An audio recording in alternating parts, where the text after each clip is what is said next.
Assalamualaikum warahmatullahi wabarakatuh. Hari ini kita belajar tentang mata pelajaran praktikum akuntansi lembaga. Jadi kamu dulu di kelas 11 sudah belajar ini praktikum akuntansi lembaga.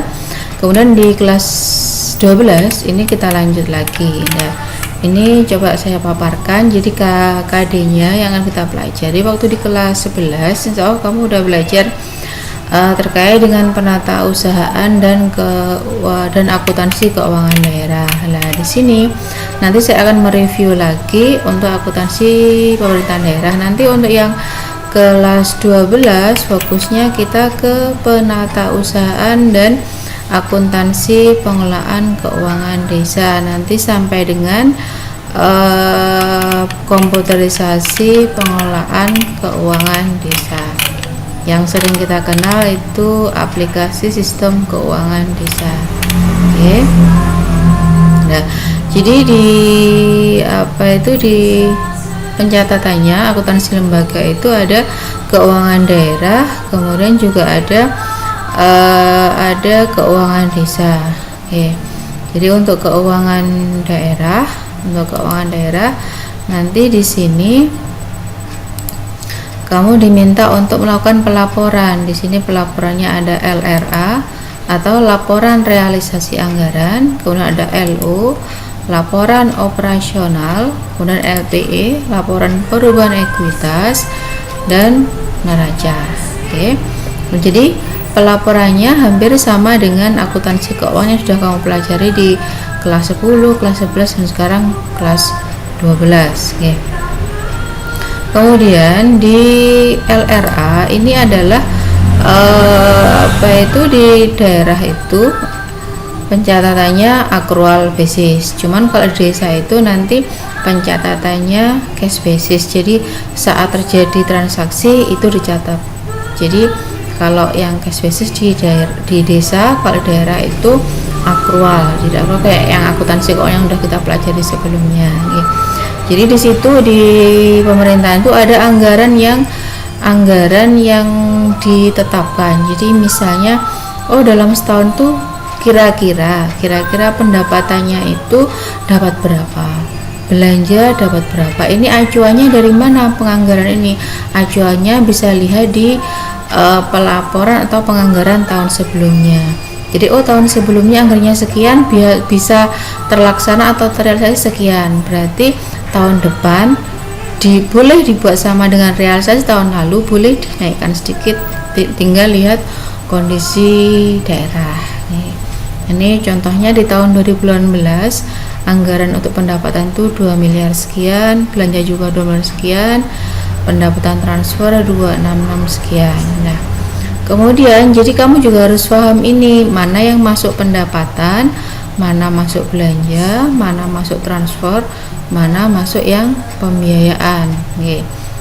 Kemudian jadi akun-akunnya di daerah itu ada pendapatan itu ada dibedakan jadi dua, ada pendapatan yang miliknya laporan realisasi anggaran, ada yang pendapatan miliknya LO atau laporan operasional.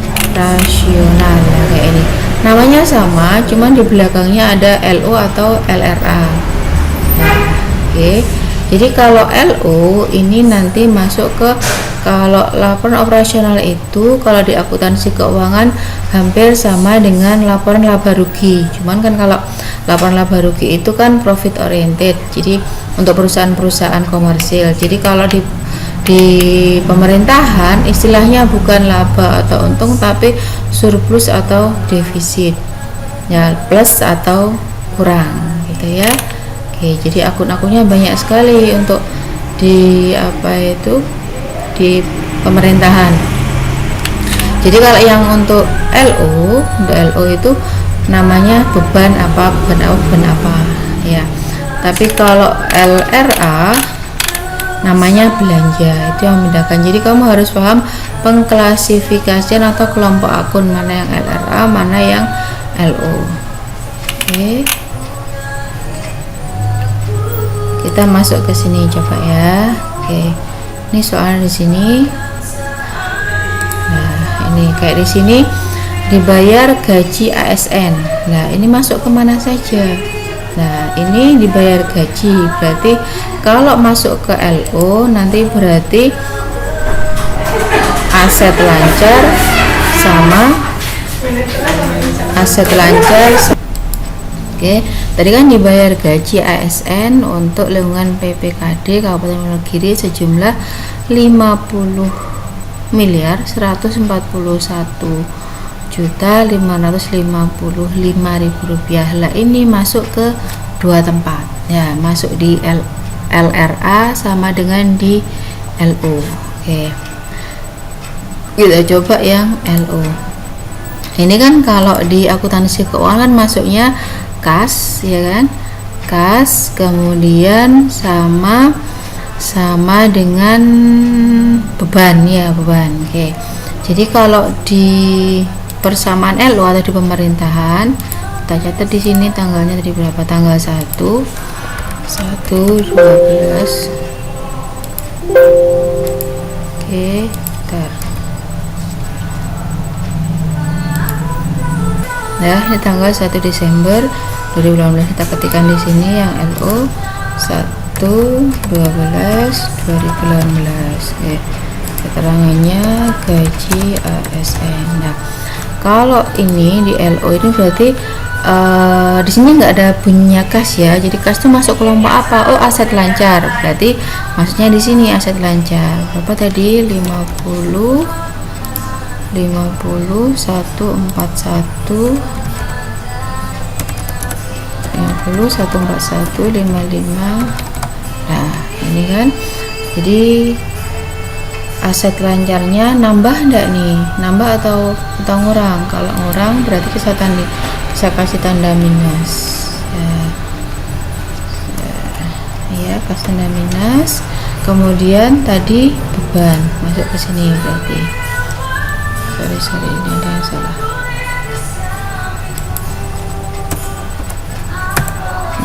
Minus, kemudian bebannya biar kamu lebih ringan, nggak salah ketik, tinggal sama dengan taruh sini.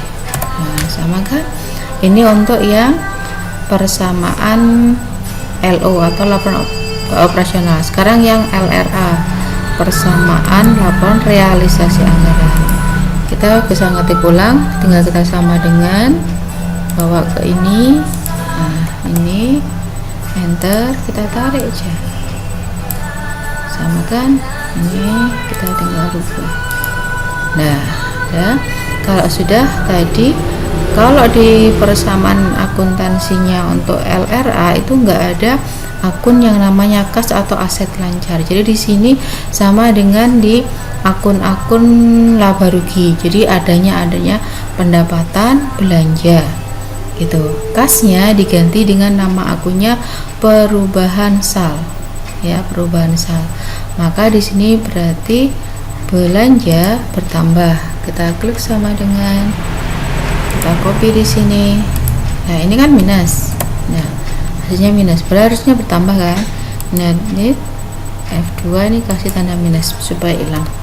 Min ketemu min kan jadi plus. Nah, kan perubahan salnya kita sama dengan bawa ke LO ini. Nah, memang kan tadi kasnya atau perubahan salnya berkurang karena bayar beban. Kita benar yang ini, tadi bebannya harusnya plus ya, F2 skip ya, F2 tanda minus, enter. Ini ya, kita lihat soal kedua. Bendara Umdara mencatat pemungutan PPh atas gaji PNS di bulan Desember sebesar 1 juta. Ini masuk kemana?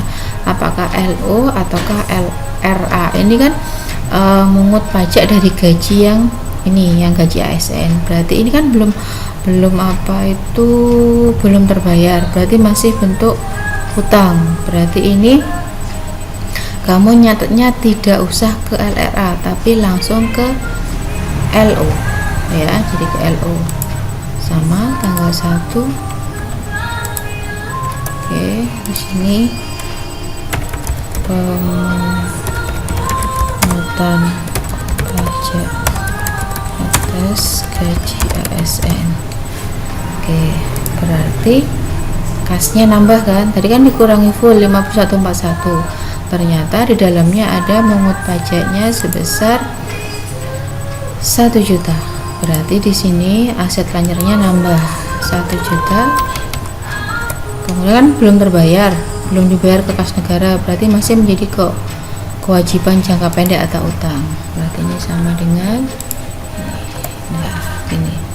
Jadi ada yang masuk ke LRA, ada yang tidak masuk ke LRA. Jadi LRA itu hanya kaitannya dengan akun-akunnya itu pendapatan, penerimaan biaya, belanja, transfer, pengeluaran pembiayaan, dan perubahan sal.